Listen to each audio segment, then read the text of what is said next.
So I'm going to try and be short on this long weekend, and I want to just pick up on something that's been speaking to me. I haven't moved too much further than where we've been for the past few weeks where I've preached, where I've been looking at the battles we fight. Sometimes we find ourselves in these moments and we find these battles that we are facing, but they're not actually meant to be setbacks. They're actually step-ups into the promises that God has for us. And we had looked a little while ago at Joshua and how he took on the walls of Jericho. And today I'm wanting to look at one of my favorite Bible characters. It's a man by the name of Caleb. I say he's one of my favorite characters because when I was probably at 19 years of age, and just a moment where I just felt discouraged, where I felt not myself. I was in just a moment where I was like, Lord, where are you in this? And I remember calling out. I was at a Bible week in Stoneleigh in England, New Frontiers International, and I was on my own, and I called out and I said, Lord, who am I to you? And I felt him speak to me, Caleb. Now, when the Lord speaks to you a name, you want to go and find out more about who this man was. And there were just things in his life that just spoke to me and encouraged me. And so as I share it today, I trust that this encourages you as well, because I want to speak about what it means to have a Caleb-like attitude, to have a spirit like Caleb, and to be a Caleb generation. What does that look like for us as a church? Because we see that more and more younger people of varying ages are coming in. There's more of a multi-generational aspect that's coming to us, which we've always believed for and longed for, because as the body of Christ, there should be all ages representative. But there's something that draws them, and we know we've just celebrated Freedom Day, but there's something of a freedom in the house to be who you are, no matter what your age is, to stand alongside, to be cheered on, championed on, that draws the generations to a place like this. And it's really something I believe God is doing, not only in a word He brought over Church of the Nations over the conference, where He specifically encouraged the generations running together, but I believe it's a word for us as Harvest, where we find ourselves now on the precipice of stepping into all the purposes and the promises that He has laid before us. And so I want us to take a chance. If you've got your Bibles, not a chance, a moment. So we won't be taking a chance to turn to Joshua 14, chapter 14, verse 6, and I'm going to read from there. And I'm going to try and keep this a short message on the long weekend. Verse 6. And I love this about Caleb. I've been sharing in and around, the battles, taking the land, the promises. I don't know why I haven't been able to move on from there, but I believe it's something He's speaking to us about, that which He has in store for us, that He's leading us into so we can enjoy the fullness of it. And that's this moment, Joshua 14, verse 6. So, Lord, I thank You as I share this. I just pray that, Lord, it just enlivens things in our hearts. It causes faith to arise. I pray that it causes conviction to come. I pray that it evokes a wholehearted response in us to You. I pray that even as we respond to You, Lord, that You come and You cause us to be fully alive and fully strengthened to do all that You have purposed. In Jesus' name I pray. Amen. Verse 6. You know what the Lord said to Moses? This is Caleb as he's speaking to Joshua. You know what the Lord said to Moses, the man of God, at Kadesh Barnea about you and me. I was 40 years old when Moses, the servant of the Lord, sent me from Kadesh Barnea to explore the land. And I brought him back a report according to my convictions. Say convictions. I'm glad you're with me this morning. But my fellow Israelites who went up with me made the hearts of the people melt in fear. I, however, followed the Lord my God wholeheartedly. Say wholeheartedly. So on that day, Moses swore to me, the land on which your feet have walked will be your inheritance, and that of your children forever, because you have followed the Lord my God wholeheartedly. Verse 10. Now then, just as the Lord promised, He has kept me alive for 45 years since the time He said this to Moses, while Israel moved about in the wilderness. So here I am today, 85 years old. And I'm still as strong today as the day Moses sent me out. I'm just as vigorous. Say vigorous. To go out to battle now as I was then. Now give me this hill country. Give me the high country. Give me the mountains that the Lord promised me that day. You yourself heard then that the Anakites, who are this giant race, were there, and their cities were large and fortified. But the Lord helping me, I will drive them out, just as He has said. It's this amazing passage where you see Joshua and Caleb right on the verge of breakthrough to enter into the land, to receive all that's been promised. But we see they get delayed for another 40 years. And in that moment, Caleb comes back to stand at that point where he can enter the land again. And he turns to Joshua this time because Moses is gone. And he said, "You were with me when we believed the promise that God gave us. You were with me when there was that conviction in my heart. You know that I've been following wholeheartedly. Now let me take this mountain." I love the passion that rises up in him. It reminds me of Sonny. Is Sonny Tar here? Sonny, you're a man. I don't know how old you are, and I don't want to presume, but you are a man who's thriving in your old age. You've got as much vigor today as when I first met you. And it tires me out and it inspires me. And so I want to celebrate that. There's something. You see, age is an attitude, and there's something of having a Caleb-like spirit and attitude and being that sort of generation that doesn't only mean that you keep going to take the mountain, but there's an inspiration that comes from who you are that picks others up and cheers them on and champions them to take mountains with you. That's what we see unfolds here as we see Caleb about to take the mountain. He says, "I'm as strong now as when I was 40. How many of us here are 40 or over here this morning? Well, I'm preaching to the majority. If you're not yet 40, you will be. I know Julian's not here this morning. It's fast approaching.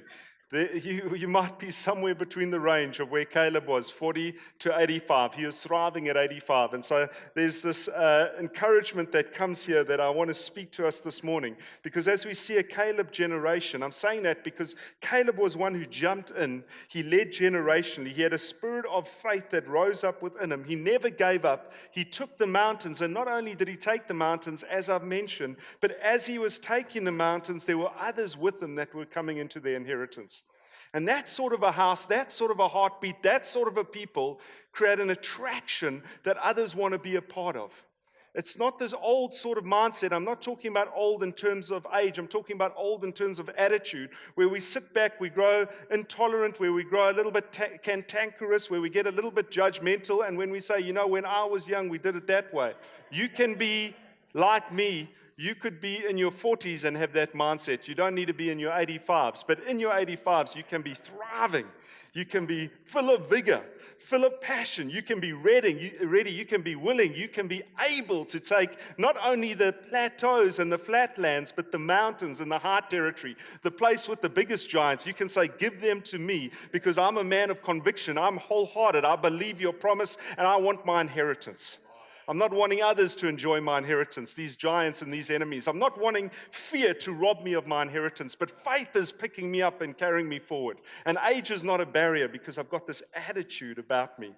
And so I'm speaking today to those who are of a Caleb age, to those who have a Caleb spirit, a Caleb attitude, those who are wanting to say, "I want to partner with the next generation to take the mountains."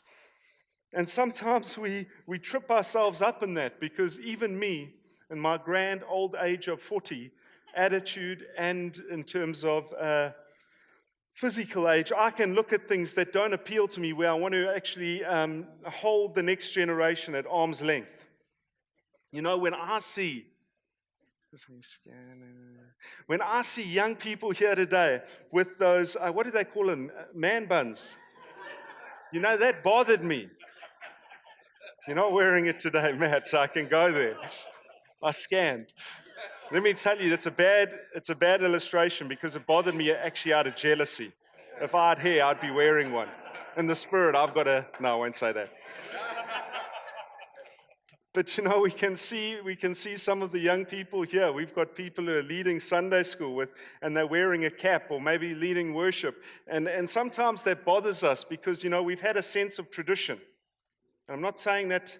I'm not trying to pick on that and hit that. We've had a sense of decorum. We've had a sense of etiquette. But I want to say we don't want to allow those things to stop us from allowing others to come in and experience the power of the gospel. Because if there isn't that person who's a reference point, maybe dressed a little bit different to me, but there's a passion and a life and a fire in their heart for the things of God, if I'm not able to receive them, then who are my children and my grandchildren going to relate to when they come here? They've got to be the reference points. It's a different day. And those things might bother me, but they don't bother Jesus. He's just celebrating the hearts, the passion, the love of how they come. And he's not concerned with tradition. He went up against every tradition. He's not caught up in decorum. He caused a religious reaction wherever he went. He wasn't one that stuck by etiquette. He was moved by empathy and love.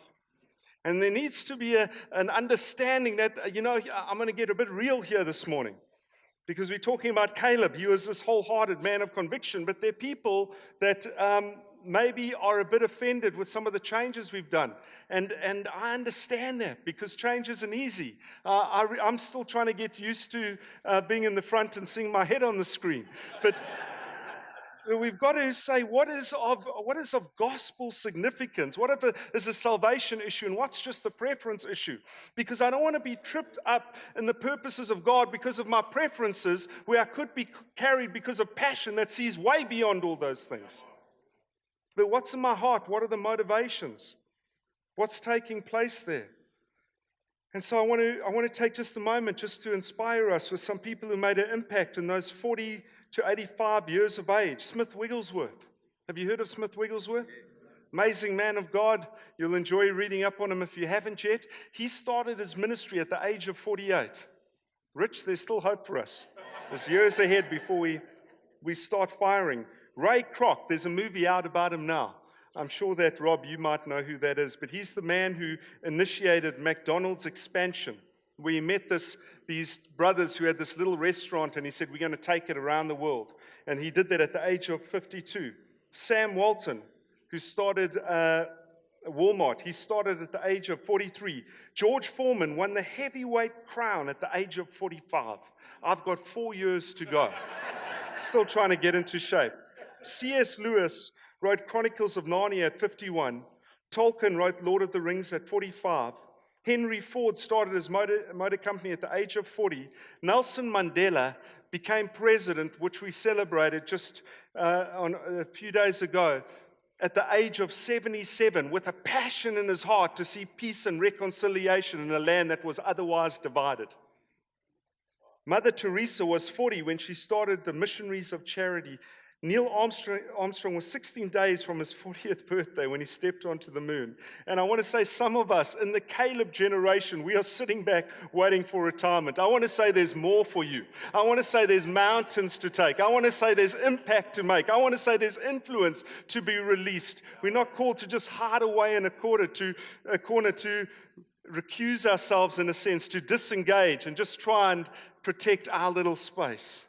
We're called to be a Caleb-like generation, championing on the next generation, causing faith and courage to arise in their hearts, because we've got experience and we've got something to contribute. It saddens my heart to see those that should be cheering on, should be standing shoulder to shoulder with the next generation, pulling themselves back and pointing fingers and saying, they don't do it the way we did it, we are the real deal, so we'll have nothing to do with them. And they're aging in terms of attitude and age or whatever else, and they're disappearing because they haven't chosen to be men and women like Caleb. And I want to say there's too much value. There's too much of God. There's too much of the kingdom. There's too much that He's put into your life that needs to flow out of your life. Don't do that. I'm going to speak as a younger man, a sub 40. We as the younger generation, I'm not there, but in spirit. I want to say we need you. Like a Titch. We need a man who started something in his later years. Not too much latter, Titch.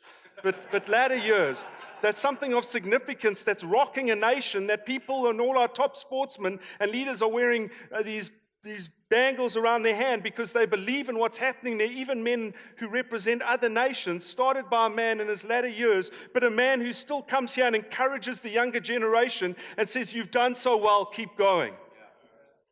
Breathes fire into our hearts. Not caught up in preference, but recognizing passion for Jesus and saying, I can partner with that.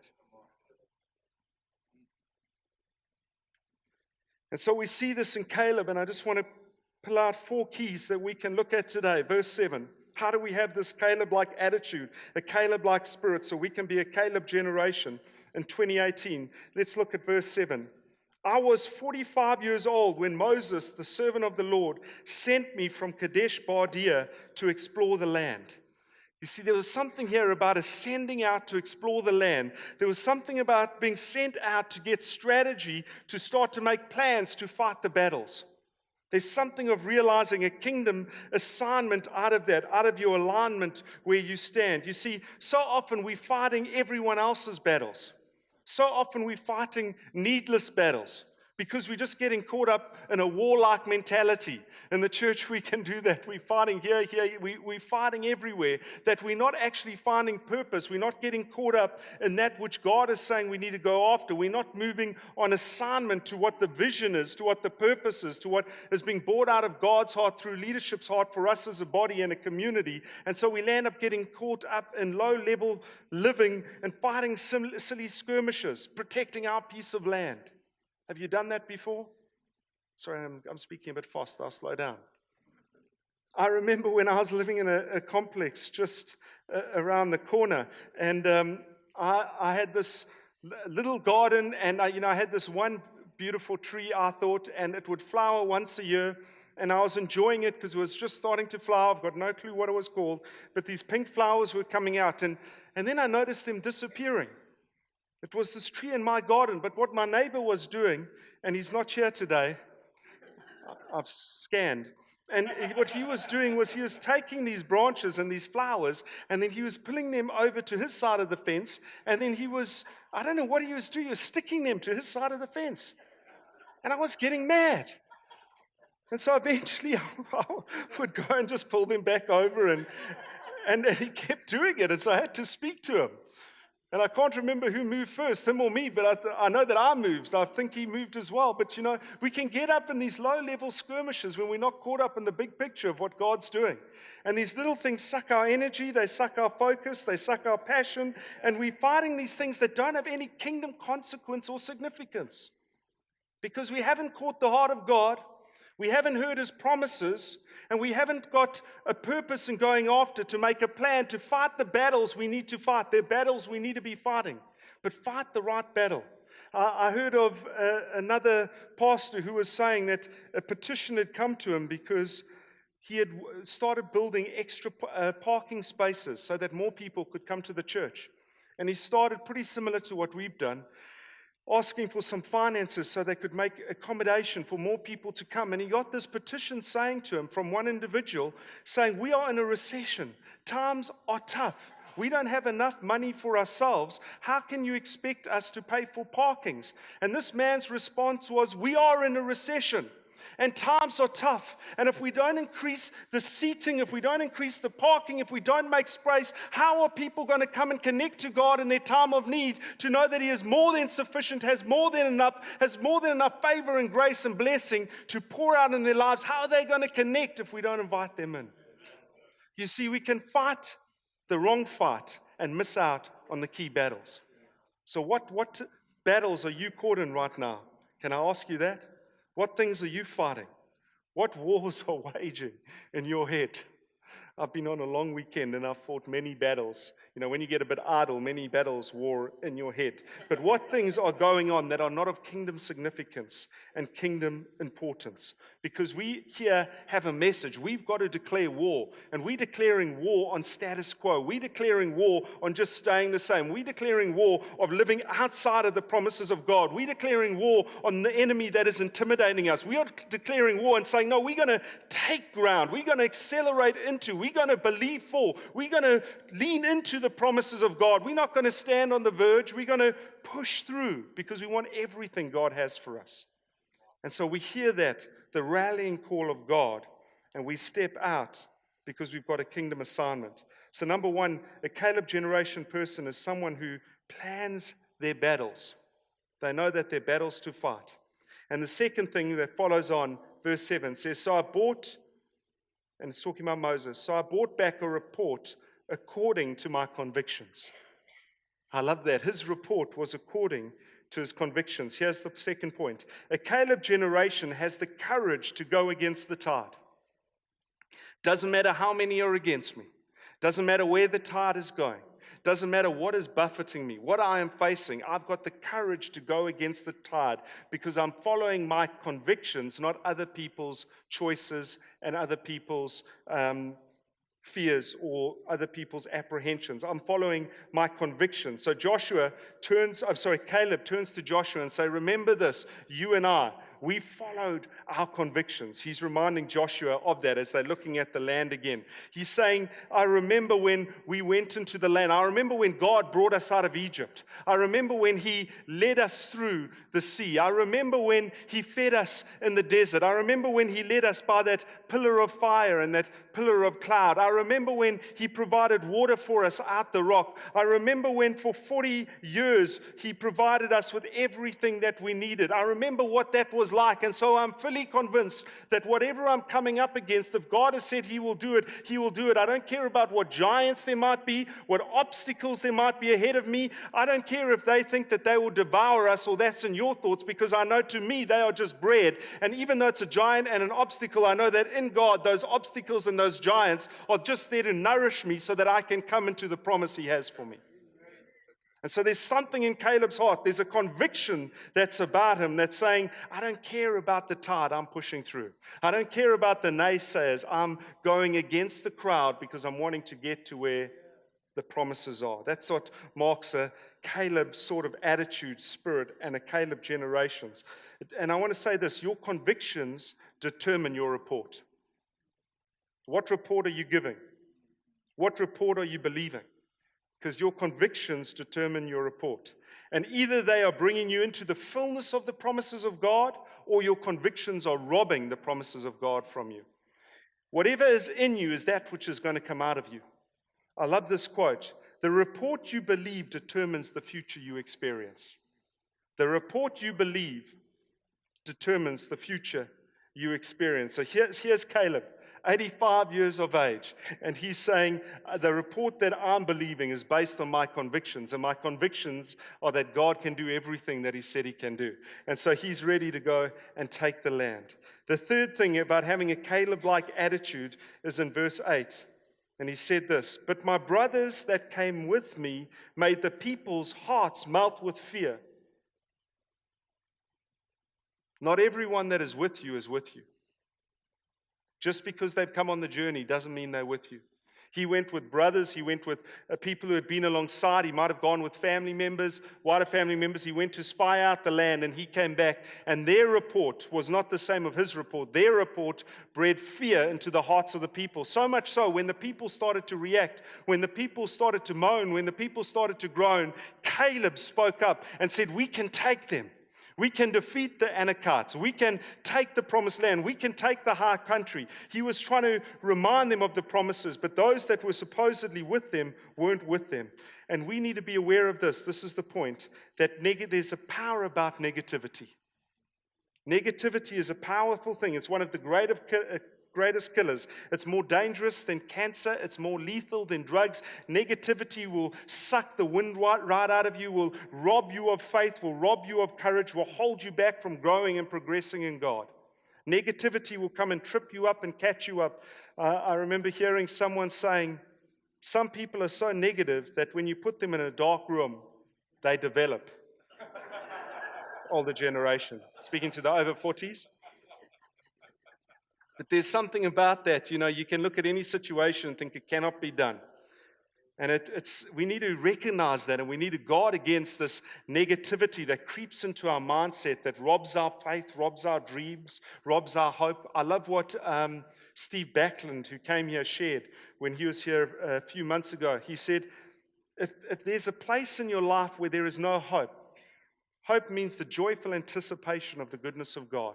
If there's a place in your life where there is no hope, that place is under an influence of a lie. Can I say that again as we address negativity? If there's a place in your life where there is no hope, that place is under the influence of a lie, because Scripture tells us he is the God of all hope. That means wherever he is, hope has to abound. And so there's something about waging war on negativity that we need to do. And he says, my brothers who went with me. Sometimes we need to be careful in terms of who we allow to come with us in those moments that require high faith, where we're taking hold of the promises and the purposes of God. Because here we've got 12 spies.